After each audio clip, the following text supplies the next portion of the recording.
It's the Full Court Press with Eric Frandsen and Jason Walker. Welcome back to the to the show that we're doing right now. Following the local teams, breaking down the biggest games with in-depth analysis and team interview. Join the show by calling into 435-752-1069 or text 435-339-0321. It's the Full Court Press. Throws, ends it. Yes! Caught! Touchdown! They did it!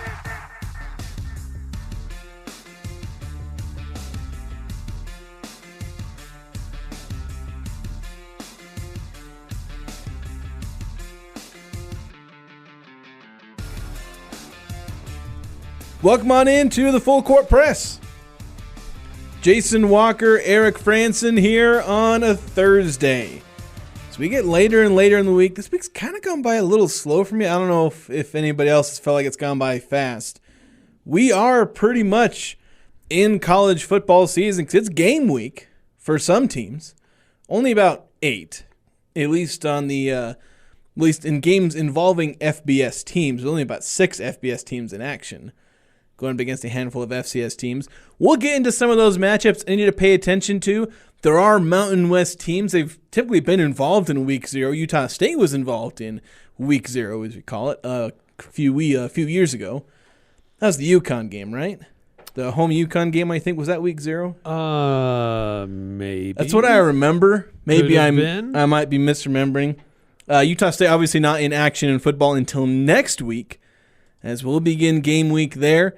We'll talk a little bit about Utah State football, kind of to start things off. There's assorted football thing. There's like 3 or 4 different topics that we can talk about involving Utah State. What it'll be like on game day, security procedures, Utah State naming their team captains as well as some guidelines. I know we've brought up the new coach-to-player communications they'll be implementing this season. It's been in the NFL forever. Finally getting into college football. We'll also have Utah State basketball. There's Utah State basketball news. We'll get to that in the second hour. Details around the multi-team event the Utah State will be a part of, specifically who they're going to play in Game 1 and the teams that will be in the other game where, results depending, they'll play one of those 2 teams. So we'll talk about that in the second hour, kind of review the non-conference schedule once again. I know we've gone over it a ton, so we won't linger too much on that, but just rehash that again, see where things are at. We've also got Manny Martin scheduled to come on later this show, about top of the 5 o'clock hour. Talk about Utah State's opening weekend in soccer.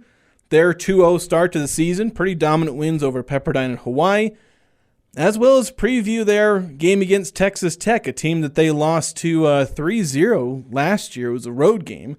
Now they get them at home. Maybe a chance to get some revenge and maybe even pop into the top 25 in the coaches poll. They received votes for that earlier this week. We'll see if they can make that jump. And, of course, a whole tough non-conference slate of games for the Aggies. So we'll go over all that with Coach Martins and maybe talk a little about Jordan Love, expectations for him. What can we expect from him this season? What would be successful? What would be maybe a disappointment? And, of course, as always, we cap off our Thursdays with Pick 6. See if I can get a second win in a row. Got to get a winning streak. You've broken up a couple of my winning streaks, but I don't know if you ever – it's been a minute since you got 2 weeks in a row. So we'll see. Winning streaks for me are becoming rare anymore. Yeah, you used to have them all the time. Yes. The tables have turned. I know. So, Eric, let's start with perhaps some of the quickest news. And this came out either yesterday or the day before. But Utah State football announcing their captains, kind of like not explicitly, because like they just had a picture or like kind of a series of pictures saying, here are Utah State captains. And you couldn't necessarily tell who was who. I had to like use context and try and see which guys I actually recognized by their face and also look at the jersey and also get a help from one of the guys who retweeted it saying, oh, it's this guy. And I was like, oh, that's who this person is. Because I don't recognize them all by their face and what they look like. I know them by their numbers. Well, and some of it's the back of their heads or it's a sort of side profile. Yeah, so it was a little tricky. I had to do some like detective work to figure out what were the 4 captains. So the ones I arrived on, and who knows, maybe I'm wrong, but the 4 team captains for Utah State, Long snacker. What is that, like licorice? I feel like that should be my nickname, Long Snacker. Long snapper, Jacob Garcia, the guy who started in the most games in Utah State history, not in Utah State history, but in among current Aggies, though he may very well get that most games in Utah State history. I should probably look that up. I know I made a mistake when we were doing our top 25 Aggies. I have to make up for the fact that I misrepresented. I said Stephen Kotzenle had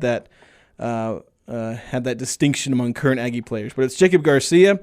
Then you've got Falipuli Olo, who's another one of the most experienced players in terms of games played as an Aggie, and then a couple of transfers, Spencer Petrus and Gabriel Iniguez. So guys, first year guys, but they've been elected captains. Not really surprised, given Iniguez, veteran, one of the more talented guys there. He was Nate Dreiling described him as heart and soul in Mexico State defense, and Spencer Petrus being the quarterback, that's just a natural position where you're going to be considered captain. And of course, he is almost as old as the head coach, so it makes sense that he's a natural veteran leader. They'd look to Petrus as a veteran and as a captain. So those are the captains, I believe, is voted on by the players. So I look forward to seeing them and seeing all these guys perform at a high level. Those are guys that Jacob Garcia didn't make the top 25 Aggies, which disappointed me because I had him on my ballot. But I guess not everybody values the long snapper position. But all these others appeared somewhere on the top 25 Aggies. Yeah, whether he deserves to be on the top 25 or not as a deep snapper. Yeah. I mean, he's been around and he's very, very solid at what he does. But to have him as a captain, that's a great recognition for somebody who is emblematic of his role on the team. He doesn't mess up. He helps execute what needs to be done, and he's been here a long time. So again, one of those great veteran leaders for the team to help this team through a lot that's been going on over the last 2 months. Yeah, definitely. They need those steadying presences among the player leadership. So big roles from each of these guys on and off the field. So, all right, let's move on. Again, we got these three assorted topics we got to get to. And so today, Utah State announcing basically they're adjusting their security procedures, parking, all this kind of stuff, which I think is slightly different. Clear bags. Yeah, the clear bags. Basically wanting to try and give a heads up if there's anything different, if you're expecting things to be exactly the same as they were last year. Won't quite be that. I don't think it's anything super drastic. It's just going to be slightly different. I know for me, I think they actually have actual specific media parking. That's going to be the biggest change for me. Is there's a spot over on the southwest side now, where I used to park on the northeast side of the stadium, or kind of north and east-ish of the stadium, mostly just north. But yeah, they close the kind of the same part of 800 East that they always close. They're closing that, just the part that's basically right in front of the stadium. That's pretty much always been closed. But they're also closing because you used to be able to come down 10th North from the east. Didn't you used to be able to come down that way? On 10th North? Yeah, coming from 12th East, driving on 10th North. I feel like you used to be able to drive down that way. Yeah. And now that's going to be closed. Oh, from above. Yeah. Yeah, from above, from the east side. If you're coming from the east toward the stadium on 10th North, you can't come that way anymore. You just got to walk it. Walk down the sidewalk, by the cemetery, by the other student housing. You just got to walk down the hill. Yes, 10th North will be open coming from the west, but only to basically where the ticket office is. Yeah, basically you'll be able to turn into the parking lot to the left or right probably.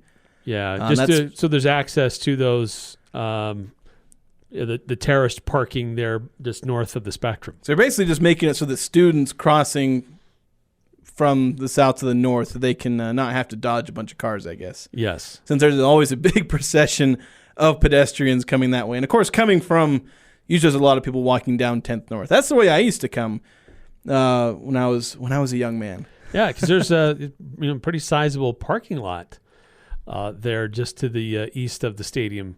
But how do you get access to that? I guess you can get there from East Stadium Drive, I guess it is, off of 12th East, there by Aggie Village. So that's how you get access to that parking lot now. You can't get access to it off of 10th North. You have to come north of there off of the East Stadium Drive. And I think a lot of that just has to do with construction because they're doing a bunch of work on that 10th North, 12th East intersection right now, aren't they? At least I think so. Last few times I've tried to go up to... I haven't been on that road in a minute. Well, because I've been... A few of the times when I try to go to the Spectrum or the Estes Center for a couple of different reasons, usually involving talking to the basketball coaches or something, I would end up going up 4th North and I basically take the long way around. But I couldn't get there from 12th East to 10th North, so mainly because they were doing construction. I don't go up to campus that often during the summer. Another stretch of road that's going to be shut down is 800 East. That's just directly. Yeah, that's they usually close that anyway. Directly west of the stadium. Yeah, just so because there are people that are going to be coming across from Blue Square. That's a little bit more of a tailgating area where vendors can be, and just to make it a little bit more pedestrian friendly to get across the street to get to the stadium. Yeah, and then one thing, so there are some procedures about the clear bags, and there are a couple of gates that you have to go to specifically for bag checks. Like if you have a non-clear bag, that's essentially there's one of the gates. Gate E on the west side, kind of southwest side, which is probably where I'll be coming in. And then up in Gate B, which is basically the northwest side, which is where I used to come in. And then another key is that I've seen a couple people bring up, but there's no re-entry, apparently. Interesting. Yeah, because there's no paper tickets. A lot of it's cashless, even for the parking. But once you're in the stadium, you are to remain in the stadium. If you leave the stadium, you have left the building, and you're not to go back in. So the question is, would they let me back in if I decided to leave? I don't know. It's a good question. Because I have a press pass. That's my ticket the entire year. I get one ticket for 6 games. It's gonna have my ugly mug on it this year. Yeah, if you need to go out and get a medical device or medical equipment, you can do that. Say you're at the game with somebody and they're having an issue and you need to run out to your car to get something for them, you can do that. But pretty much they're just trying to keep people in the arena and just logistic stuff. Stay mainly. there, yeah. Well, and sometimes people will try to pass off a ticket and I guess that's true. Get a few extra people in if they can. But yeah, and then the other thing too is, and this isn't new, but just a reminder about bags. You have to be clear bag, maximum 12 by 12 by 6. And so opaque is also, they clarify, opaque medical and diaper bags of reasonable size will only be allowed through gates B and E. If you have a both on that west non-clear side, bag, so they're going to send you over there. But otherwise, you won't be permitted to come in with a bag unless they can see what's inside. Pretty much. See through it. They let me in though. You've got not medical gear. You've got I have laptop. zero medical gear in my your bag. reporting gear in there. Yeah, they let the media through with their bags, but of course you can get in with like I said, a diaper bag or a medical bag. So they're not completely shutting that down. Yeah, no, but yeah, just a few things are changing. Just to be aware of that. Reminder: all single game parking passes. It's cashless. $10 on game days. for some of the lots. Others, F lot entrance, that's $15. So if you you can get a parking pass purchased online ahead of time. But otherwise, just be prepared to pay, but don't bring cash with you. Yeah, so just things to keep in mind as we're approaching football season next week. So just when we go into Robert Morris, make sure you keep all that in mind so that getting into the game is as smooth as possible and that you don't find yourself trapped outside of the game if you decide to leave for some reason. To go grab a snack or something. If you're one of those long snackers. The long snackers. All right, so one other thing, something will be happening on the field, Eric, because we've got the coach-to-player communications, basically the helmet communications is essentially what they are. Players will have some kind of radio equipment in their helmet that will allow the coaches to speak to the player. And I got sent this earlier. I think some of these guidelines have been leaked by the media, but these were the guidelines that I received a copy of, just how they're going to try and regulate this, make sure everything runs smoothly. And so here's what the guidelines are. First one is that only one player may be on the field per team at a time with any radio equipment in the helmet. Basically, anybody who has the green dot on their helmet will be on the back of their helmet, right in the middle. Hard to miss it. Right. That's very the identifier. Similar to what you've come to get used to when watching NFL games. Yeah. So you only get one player per team, offense or defense. There is an exception for special teams, because for one, there actually will be no communication allowed on those special teams plays, and so nobody gets it. So if you want to have 2 or 3 guys out there who got the green dot on their helmet, then feel free. Teams will be allowed to do that. Now, when there is, when they're on offense or defense, that communication will be cut off when the play clock reaches 15 seconds or whenever the snap happens, whichever comes first, which is pretty typical. So, you're not going to be having the coaches relaying in plays like with 5 seconds left on the shot clock. Once you hit 15 seconds, it's all bets are off. So, it'll be up to the players to figure that out. And then minor thing, FCS teams playing FBS teams will be allowed to use the coach-to-player communications for that game only. So, which, I mean, how many FCS teams are going to invest in that technology for like one game? Probably not a whole lot. Probably not very many. Especially since most of them are just expected to lose that game anyway. Now, if there is a play where the referees notice that there's more than one player with the helmet comms, it's a live ball 5-yard penalty, essentially. Doesn't say what it's called. It's an equipment violation penalty. So, okay. Just if somebody in Utah State gets caught and there's more than one of them, I don't know how many players are going to have the communications. I've heard that it's basically going to be Spencer Petras and Clyde Washington, or at least that's who had it in they were planning on having testing that out in the scrimmage. But that's my understanding is those two are probably two of the ones who are going to have it on offense and defense, which is typical. Give it to the quarterback and the linebacker. And your middle linebacker. Sometimes one of the safeties. But those are probably the two guys and probably the only two guys, I imagine. Maybe one of the other linebackers, maybe one of the safeties. But it's tricky because if you give it to multiple key players, then suddenly you can't have them on the field at the same time. Right. You're handcuffed as to who you can have out on the field at any given time. So it's an interesting, evolution in college football. Like the technology's there. They've been using it in the NFL. This sign stealing scandal that became such a big deal last year, this kind of eliminates a lot of that. Not all of it. I mean, it can. But this was in the works before all that reached a fever pitch last year.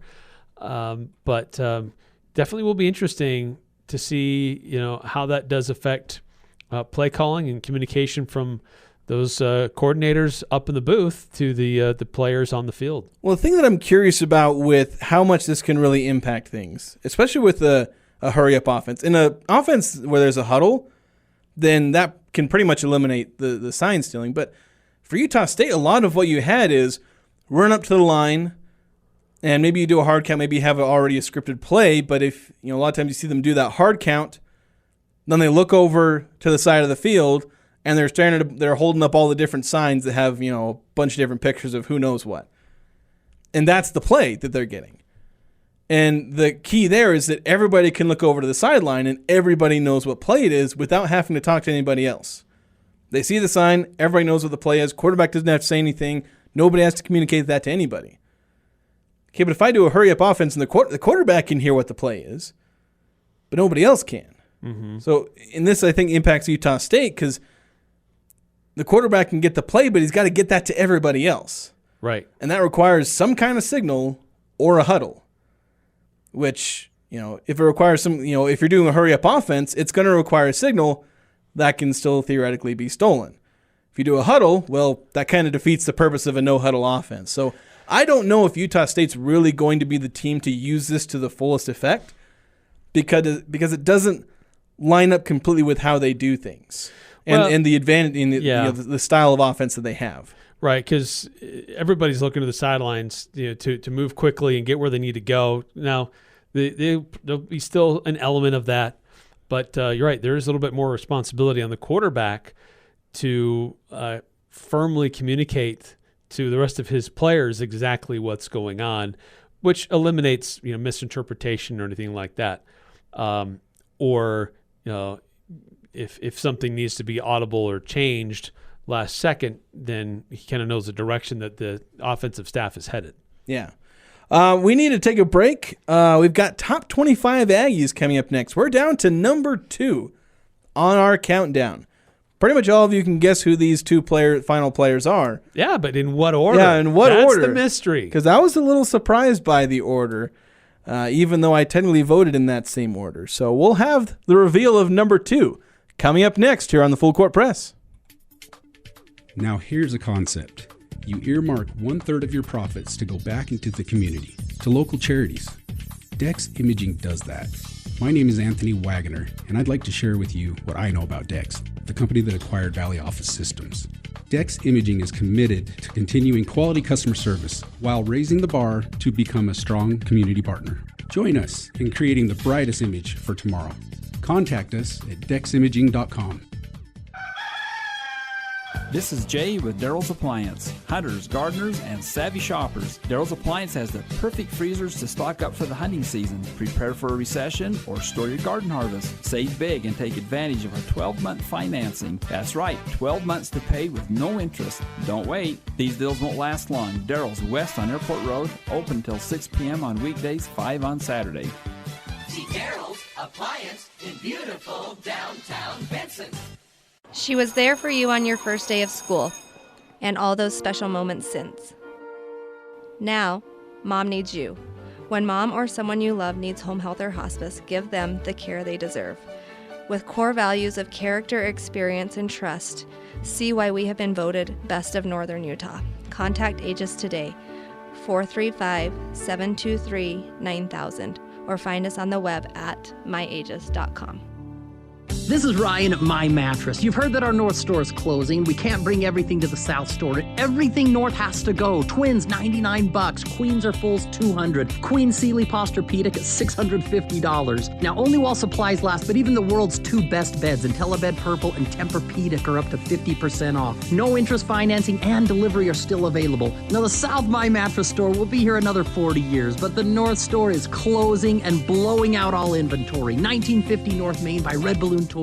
Hey Cache Valley, this is Mark at the Sportsman in downtown Logan. We have a bike sale going on right now that you don't want to miss. All bikes from Cannondale, Da Vinci, Marin, and the Electric Bike Company are on sale at huge discounts. If you want an electric bike or a simple mountain bike for commuting to work or school, now is the time to buy. You won't find better prices on bikes than right now at the Sportsman. If you want something a little different, check out our Super 73 e-bikes. It's our huge bike sale going on right now through Labor Day, only at the Sportsman on Main Street in downtown Logan.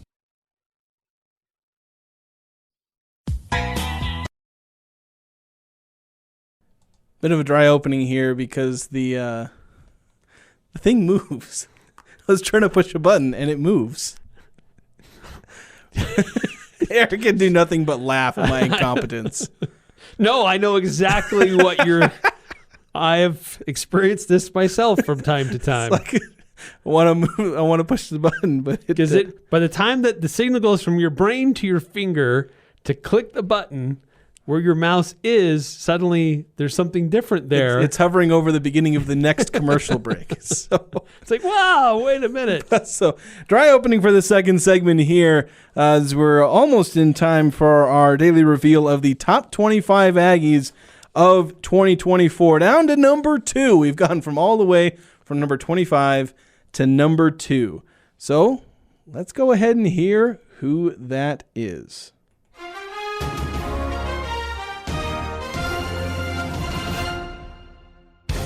At the number 2 spot in the Cache Valley Media Group's Top 25 Aggies of 2024, we have a very familiar name to Aggie fans. It's junior safety Ike Larsen.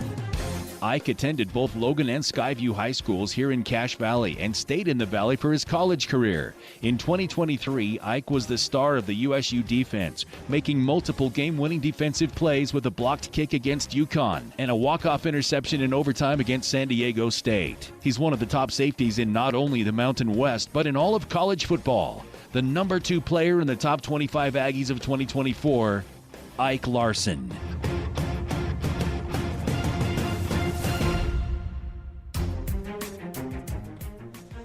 Ike Larsen. I think last year, he was our preseason number 1. He was number 1 last year. And certainly lived up to that hype.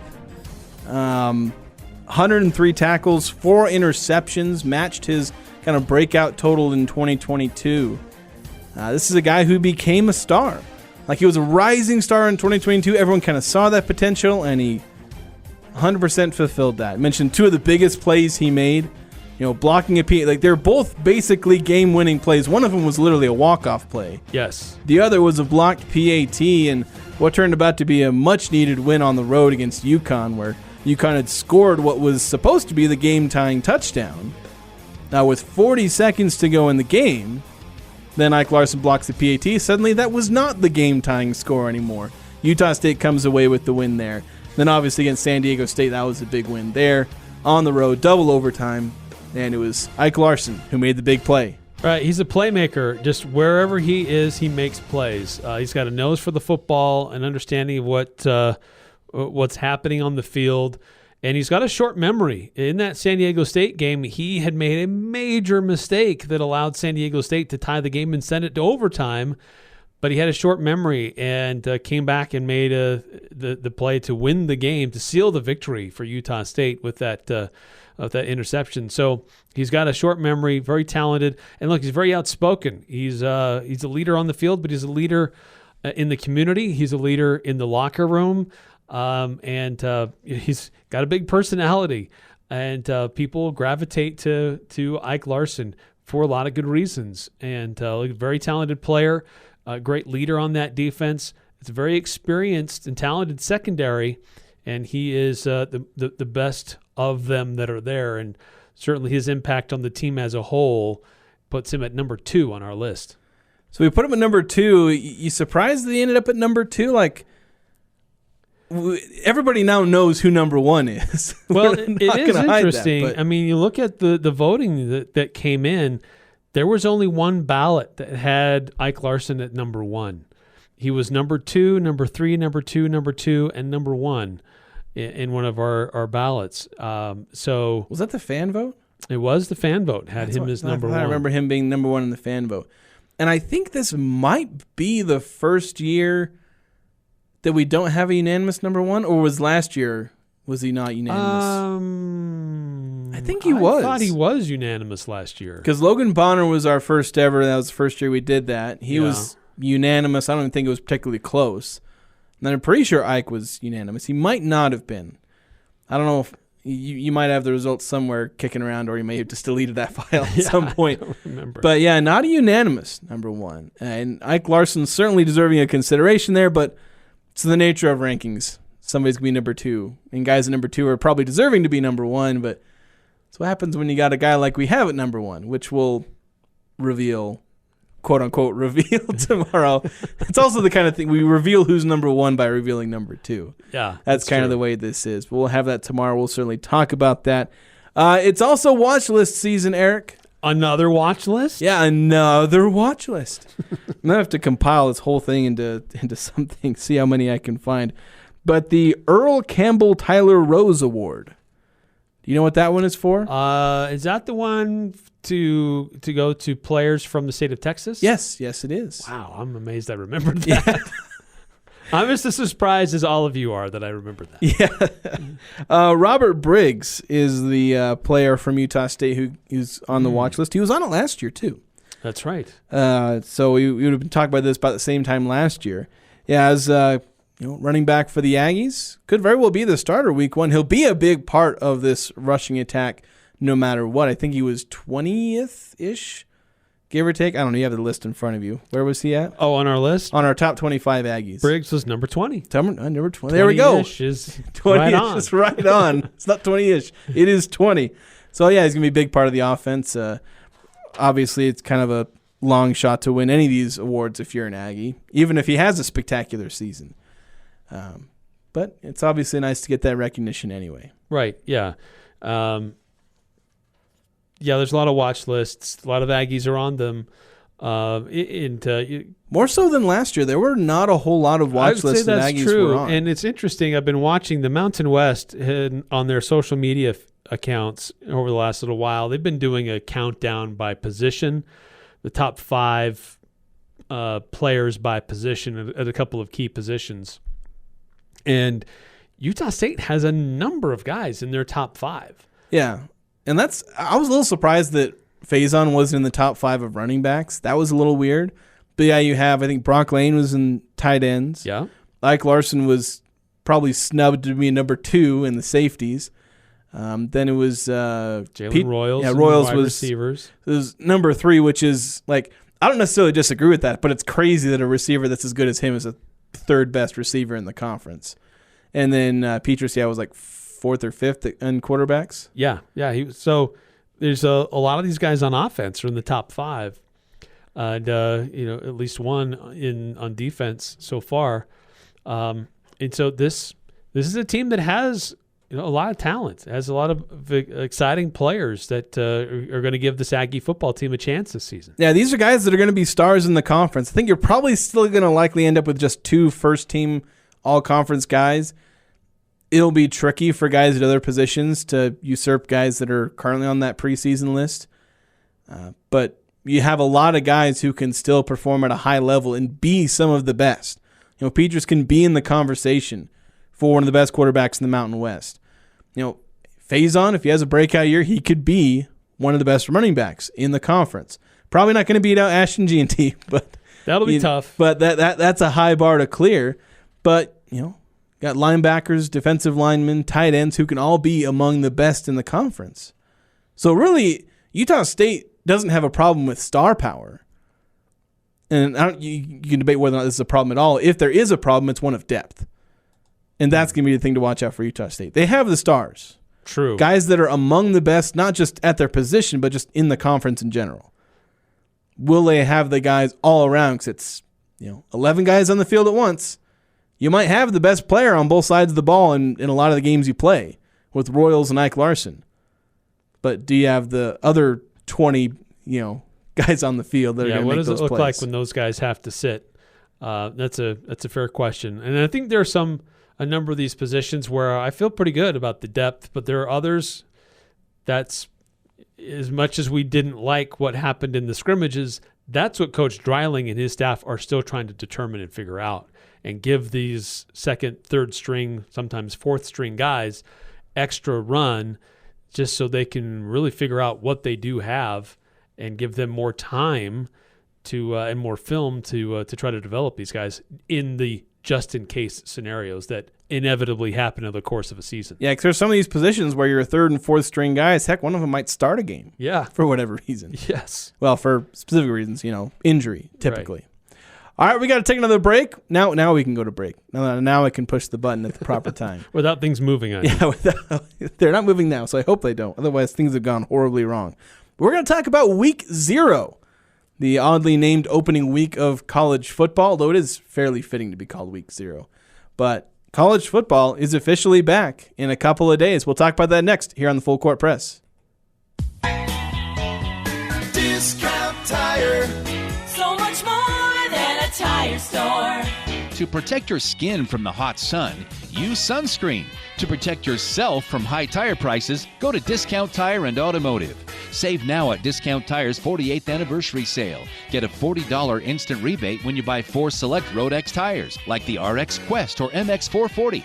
Discount Tire scours the competition to be sure no one sells tires for less, online or in store. Guaranteed lowest prices, period. Easy layaway available. All RV, boat, trailer, and ATV tires are on sale now. Don't get burned elsewhere.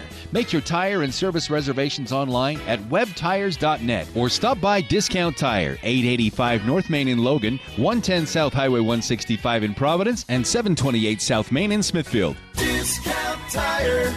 So much more than a tire store. Summer is cruising by way too fast. It's already back to school time. Soon, you're going to start experiencing many special places and events that you won't forget, such as your first slide down Old Main Hill, attending Aggie football and basketball games, or a wild party at the How, and your first kiss on the Aggie Bowl. That might just lead to that extra special moment at Jarek's Fine Jewelry, Cache Valley's engagement ring store, where it's all about the romance. Just look for the bright green cars at 930 North Main Street. Make it 4 years in a row. Advanced Heating and AC is honored to be named the gold medalist for the best of Northern Utah in the AC HVAC category. You have many choices when it comes to your home's heating and air conditioning system. Make sure you choose the gold medal winning company, Advanced Heating and AC. Call 752-7272 or stop by their showroom west of DI. Online at advancedheating-ac.com.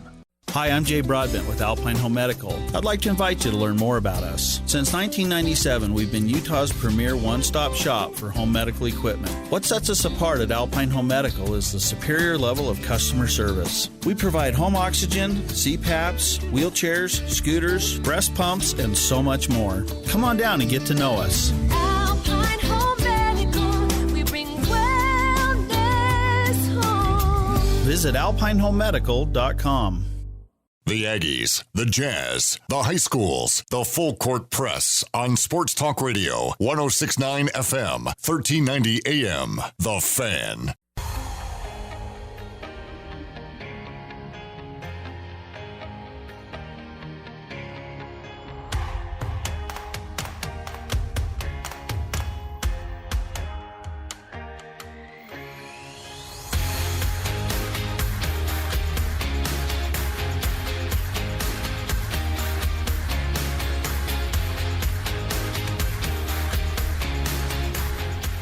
First week of college football is here. The Week 0 games, as they have taken to calling them, as not every team will be in action this weekend, but some of them will be. There is one top 25 team in action this weekend, Florida State. I believe they're taking on Georgia Tech. Yep. I was looking at, Florida State, Georgia Tech. They'll be playing on Saturday. That one's in, isn't that the one that's in Ireland? It's in Dublin. Say that again? Aer Lingus College Football Classic.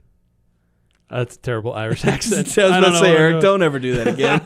Aviva Stadium in Dublin. Yeah, that should be, they've been doing that they did it last year, right? Have they been doing Notre Dame went out there. Yeah, and I think that was maybe one of the first ones. Like, I don't know if it was like the first ever college football game there, but if it was probably the first one in a while. And see, I love this. I love what college football has done these last few years, where they have these kickoff games, and these are like preseason bowl games to some degree. Go to a unique location, go into an NFL stadium. There's a big sponsor. Is that where they play NFL games in that same stadium when they do the? Or are you talking about games where they'll do games in NFL stadiums? I'm just talking generally. The stuff in Dublin, this is a little bit newer, but I really like how this has kind of evolved in college football, where you have like a bowl game atmosphere to start the season, And what's nice is that you know this for weeks and months on end. So it's not like you only have a few weeks to rearrange your schedule if you want to try to get to it. So got any weddings to plan around? Yeah, that's right. So I would love to see more of this, frankly, for college football. I think it's a huge opportunity. I think it's great for TV. I think it's great for revenue. If more schools could do that and find ways to maximize the kickoff of the start of the season. Yeah, I think especially the local fans around there who want to get a chance to see good football, especially if they're tired of seeing the Jacksonville Jaguars out in Europe. I mean, they can get a chance to see some good college football. And I think for, just national fans, like, guys like you and me who will just, tune into some of these games, it's really fun to see those, seeing them play. It's nice that you're seeing, like, good teams going out there, like Florida State, Georgia Tech, teams in the ACC. Because it would kind of ring hollow if you're just sending two random, teams out there that don't have as much, national draw.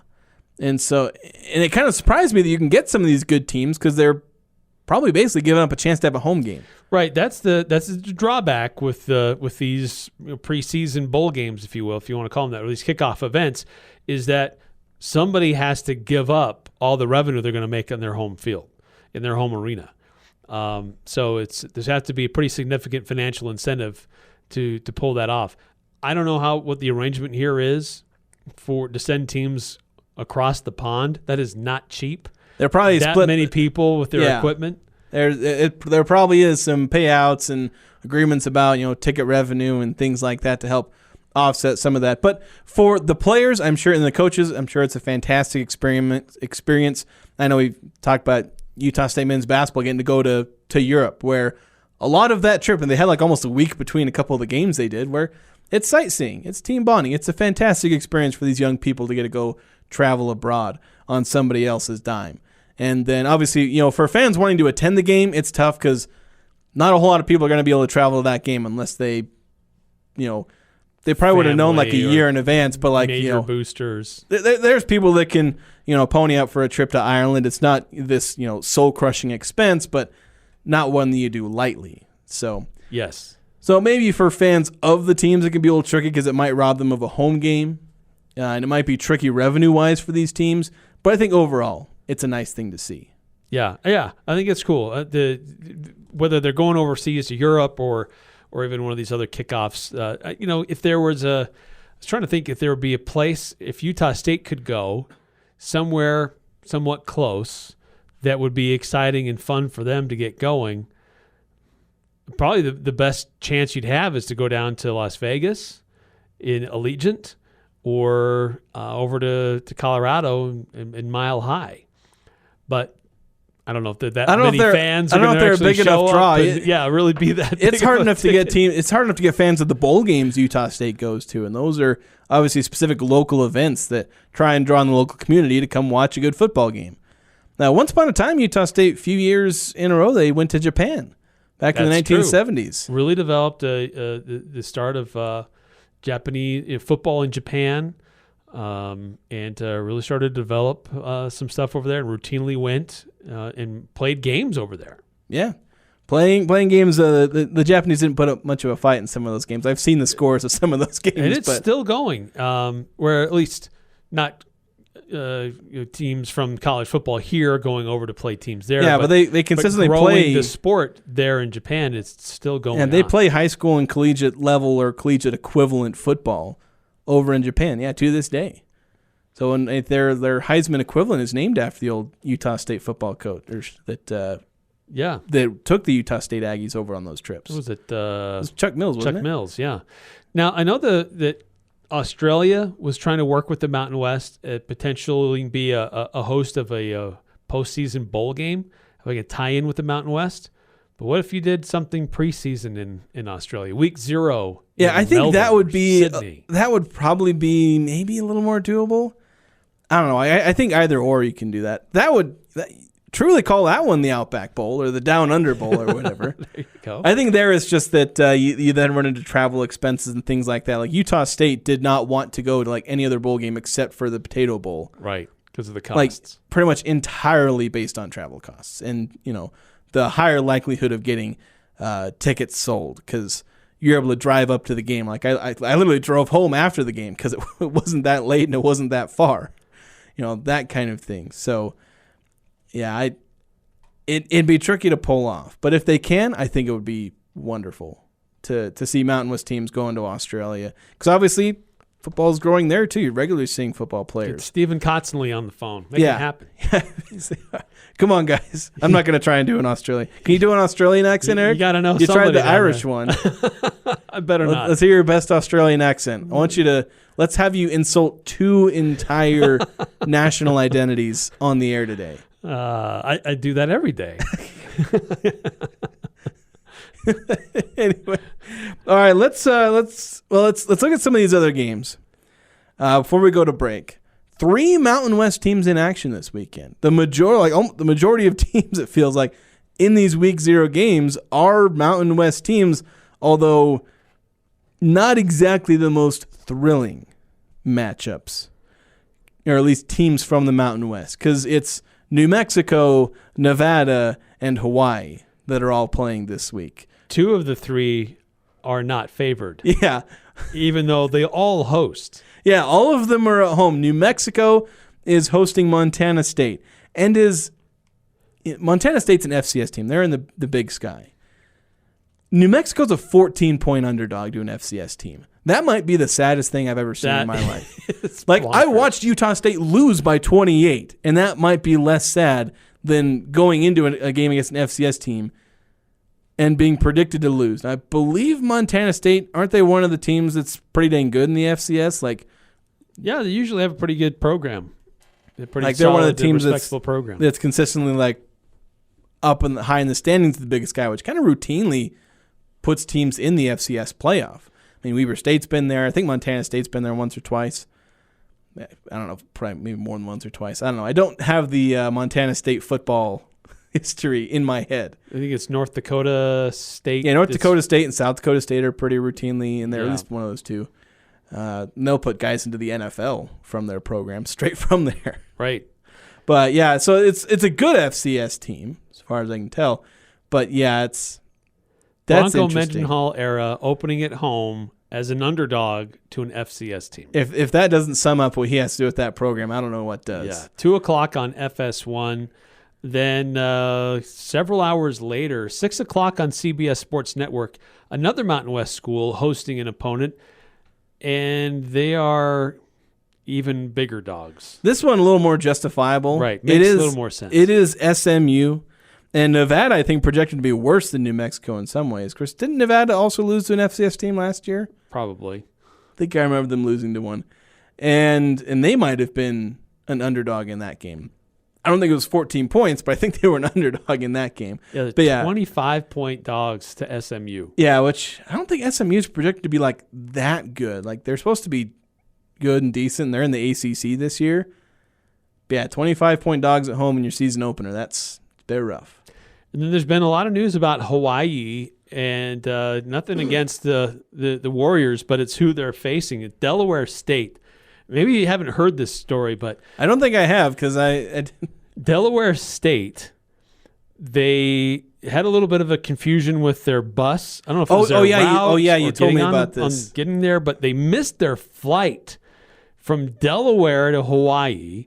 So that is a heck of a trip. Then they had to break up the team, fly commercial, because they had to get as many tickets as they could make them available. Anyway, it's been a whole debacle just getting their team there. They finally have arrived. But here's the other thing. There's serious weather in the forecast for this weekend, and that game might not end up happening because of, I don't know if it's a tropical storm or if it's reached hurricane-type levels, but it's some serious weather is on its way. Yeah, I mean, they're out there in the Pacific Islands. Weather is quite the danger when you're out there in the middle of the Pacific there. Yes. So, yeah, you did tell me about the plane thing. It was off the air early this week, but yeah, just crazy stuff. But, yeah, Hawaii, 40-point favorites. The over-under on points is just 56, and Hawaii is apparently going to score at least 40 of those. That's bonkers. Yeah, that's pretty insane.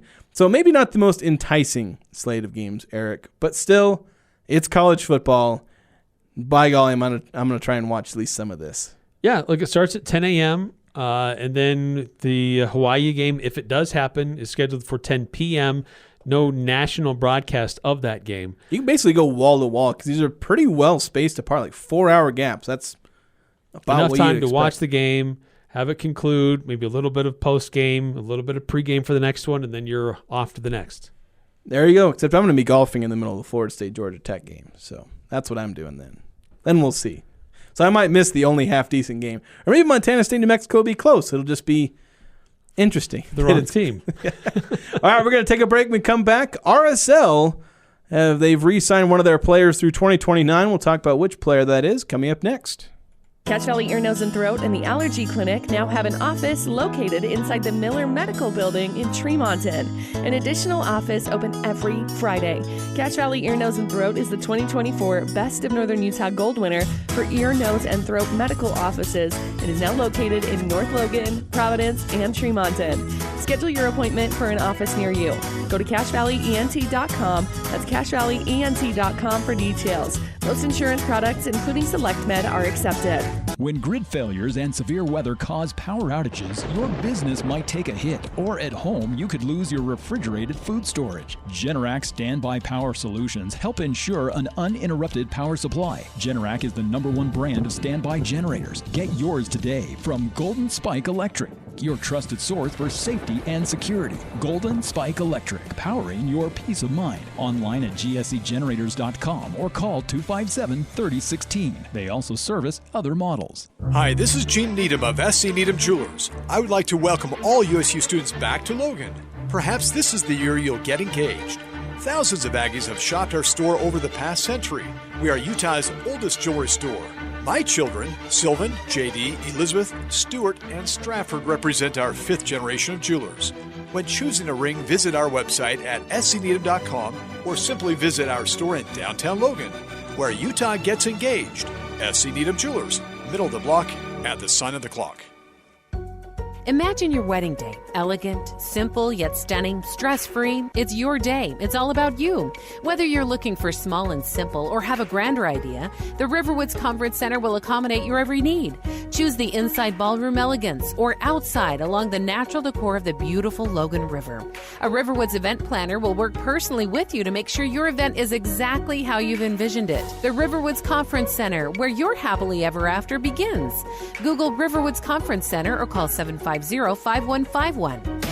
Saturday on Compass Media Network's coverage of the NFL. The regular season is in sight as the Dallas Cowboys host the LA Chargers in the preseason finale. Hi, this is Jerry Recco. Join Kevin Ray, Jesse Holly, and me for all the action as Mike McCarthy and the Cowboys get one final tune-up against Jim Harbaugh and the Chargers. It's the Dallas Cowboys and the Los Angeles Chargers in the final preseason game. If it's the NFL, it's right here. Pregame begins Saturday afternoon at 1:30 on Sports Talk Radio, 106.9 FM, 1390 AM, The Fan. The Aggies are #1 here. The Full Court Press. Connect with us on Facebook, Twitter, and online at 1069thefan.com.